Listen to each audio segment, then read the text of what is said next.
Hello, all you hellions. Welcome or welcome back, whatever the case may be. So I have been really sick lately, and I was lucky to get these last two videos out. However, I really had to cram so that I could get them out before Christmas, which is why there are two releasing on the same day.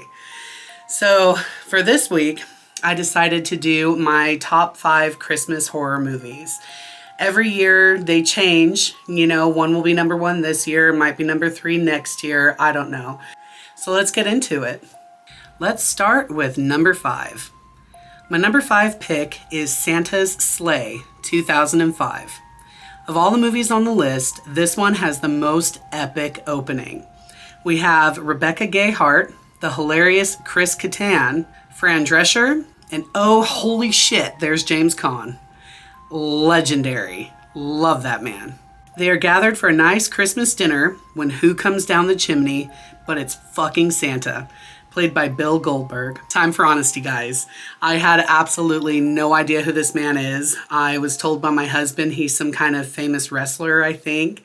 But just because I didn't know who he was and what he primarily does for a living does not mean that I didn't appreciate him in this role as Santa. He did a phenomenal job. So, at this time, I still haven't seen him wrestle, but I watched the shit out of this movie.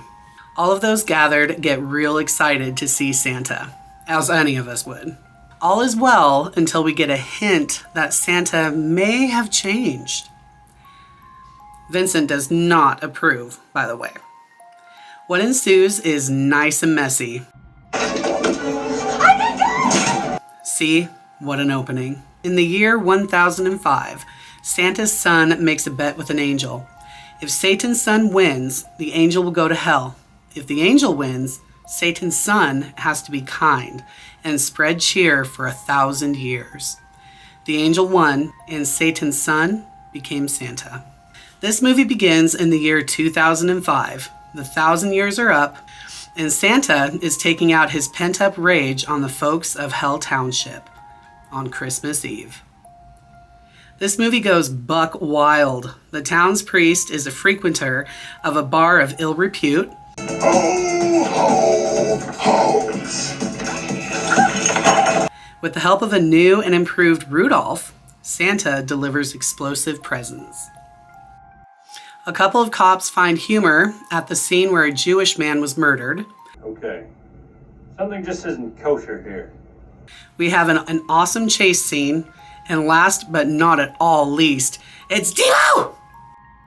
I only have 2 negatives to talk about with this movie. About halfway through, it starts to drag. A couple scenes could have been tightened up, but not at all a deal breaker. My last complaint, however, did affect my rating. This is Nicholas and Mary. Not only did I not give 2 shits about these main characters, I was rooting for their demise. They had no chemistry, and worse, no personality. Casting can really make or break a movie. But luckily, this film is able to survive the negative. It has enough horror, comedy, and interesting plot to hold tight at number 5. 3.5 coffins. Very respectable. Now for my number 4 spot. Another goofy good time, Jack Frost, 1997. We open with a story. Uncle Henry is telling his young niece, using rhyme, about Jack Frost. Their faces and cut out their tummies and stamp on their heads till their brains got all runny. Uncle Henry, I don't think this is such a... You wanted a story. You got a story. A serial killer who went on a killing spree for 5 years. He was caught only when he started putting human pieces in Mrs. Buttle's pecan pies. Yummy. He was arrested, but escaped. He was again arrested in the small town of Snowminton by the sheriff. Jack Frost vowed to find a way to come back and kill the sheriff and his family. The night of Jack's execution, the transportation van he is in crashes into a genetic research truck. Fluid containing acid douses Jack, melting his body into the snow. His DNA then mutates into said snow, turning Jack into a killer snowman. How could you not win with this plot? The townsfolk of Snowminton start dropping like flies, and no one has any idea what's going on, except this guy. Okay. Fucker's a snowman! If you're looking for some goofy, gooey goodness with a dose of Christmas whimsy, this movie is for you. It knows exactly what it is and checks all the boxes. They nailed the small town feel. Everybody knows everybody, and they participate in town-wide events like the Snowman Festival competition. This is definitely a town I would love to live in. Additionally, the Christmas spirit is in every scene. They don't have random lights thrown in just to make an attempt at looking Christmassy. No, the whole town is full-blown Christmas. And the deaths, they were campy and they were creative.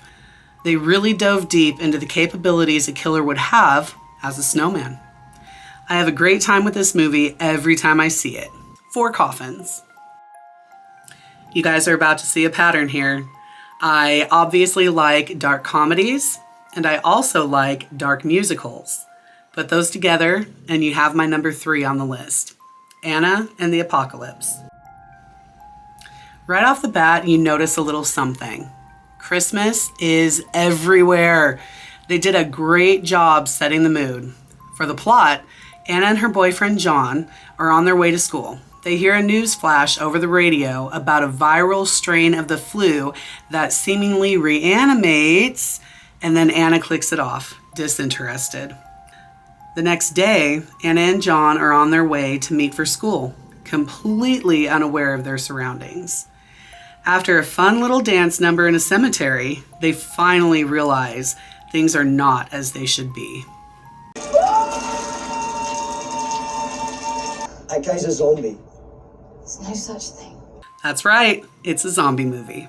The pair make their way to the bowling alley, where 2 of their fellow students have been hiding out. After seeing the army has also been turned into zombies, the group decides to go to the school, not knowing that those at the school have themselves decided to leave. There are some very satisfying deaths, especially at the bowling alley. Guys, they go crazy at the bowling alley. And as for the music, phenomenal. They do such an amazing job with all of these original songs that really pull out the emotion that these characters are feeling at that moment. We have the bullies expressing their enjoyment of the situation in song. Stay focused, keep your concentration. Way to have fun and use your imagination. The fear of a loss of electronic connection is expressed through song.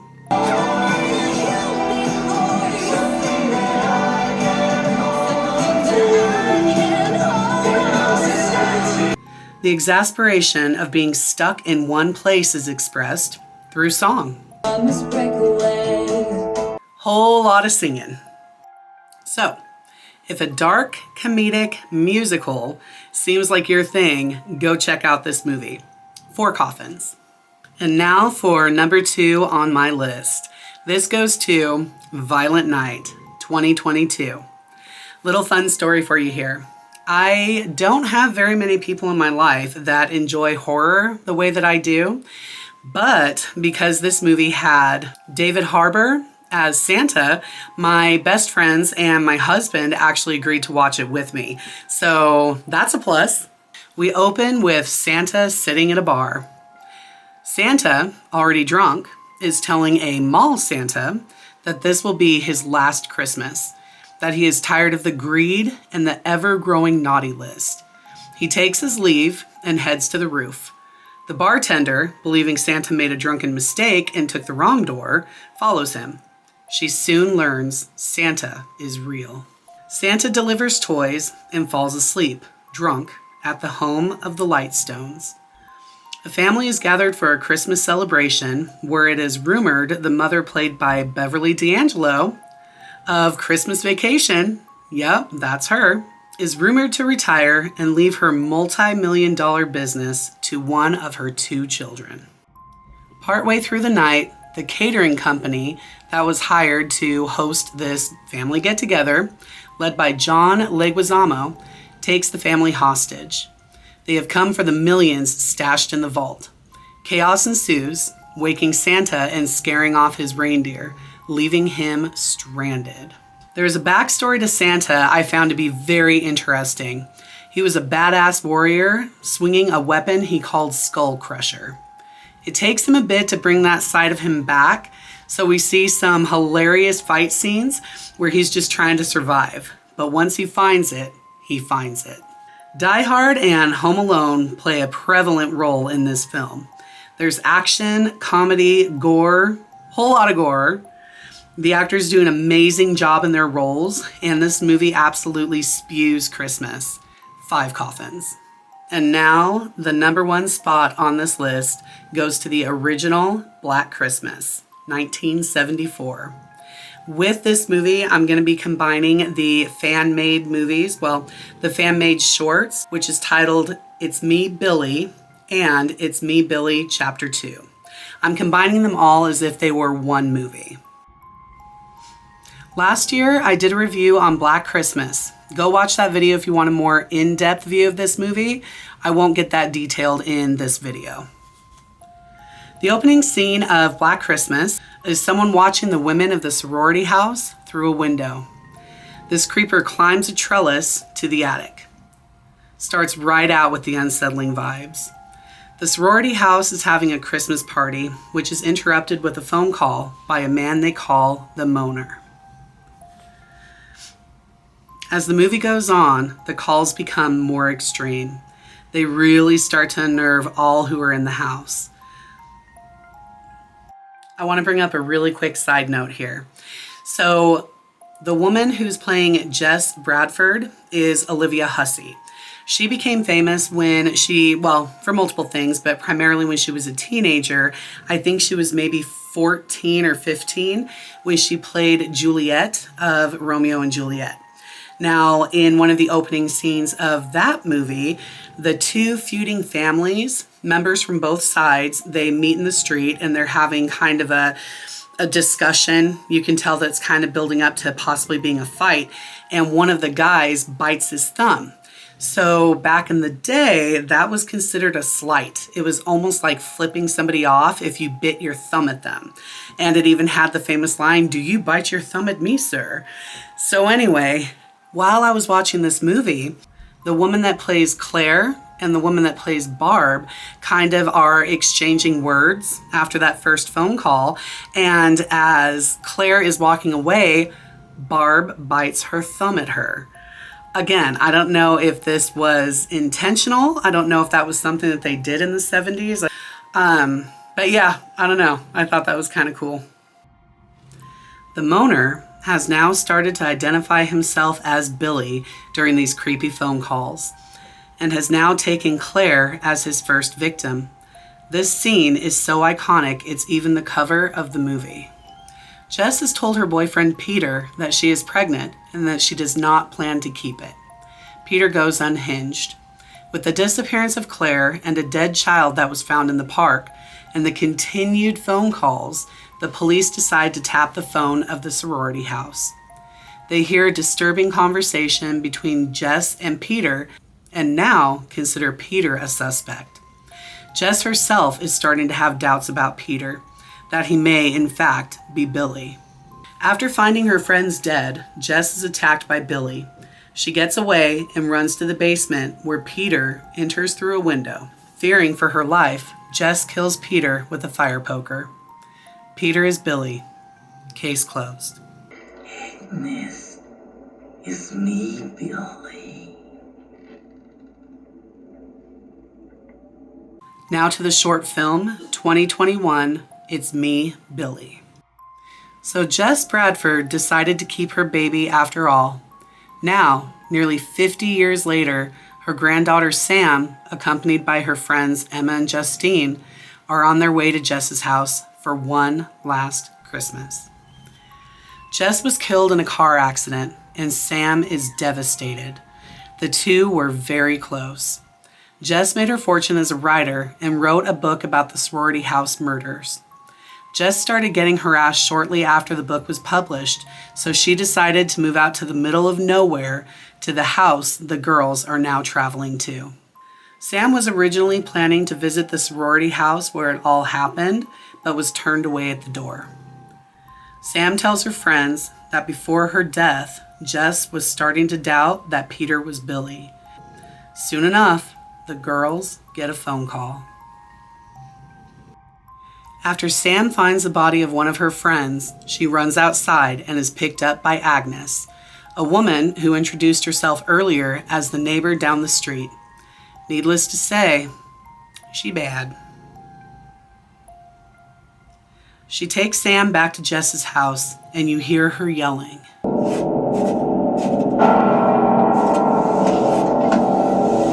Billy! Get your fucking ass out here! Now, this year, 2024, It's Me, Billy, Chapter 2 was released. I hadn't seen this short until about 3 days ago. I'm going to keep this short, considering it just came out this year. I really don't want to do very many spoilers. We do find out that Jess is in fact alive.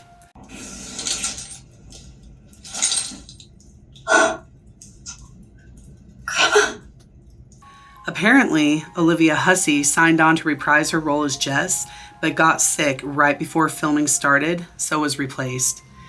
This was a huge bummer. I was really hoping that she'd be able to reprise her role, but things happen. However, Lisa Kovac did do a great job playing Jess. She even kind of looks like her, so it turned out to be fine. Jess has found new evidence that Peter was innocent. Agnes and Billy want to find that evidence before Jess can publish it. Now, in the first short film, It's Me, Billy, Sam was filled with so many emotions, having lost her mother, her grandmother. She was just a wreck. She came off as needing to be protected. But after everything that has just happened to her this night, in the second chapter, she becomes a fighter. I loved watching this transition. Like so many great fan-made films, there were several nods to the original film. There's the phone, the sweater, Billy's one eye. In the original movie, a woman was killed in her bed using a crystal unicorn. They didn't have a crystal unicorn in this, but they did have a unicorn letter opener. And of course, there was this. I'm going to leave you to find the other ones for yourself. There are several more. I highly recommend you watching Black Christmas and the two shorts as a whole. They blend so well together, and it seems like it's just a complete story. 5 coffins. Thank you all very much for watching this video. If you enjoyed it, hit that subscribe button, and we'll see you next time.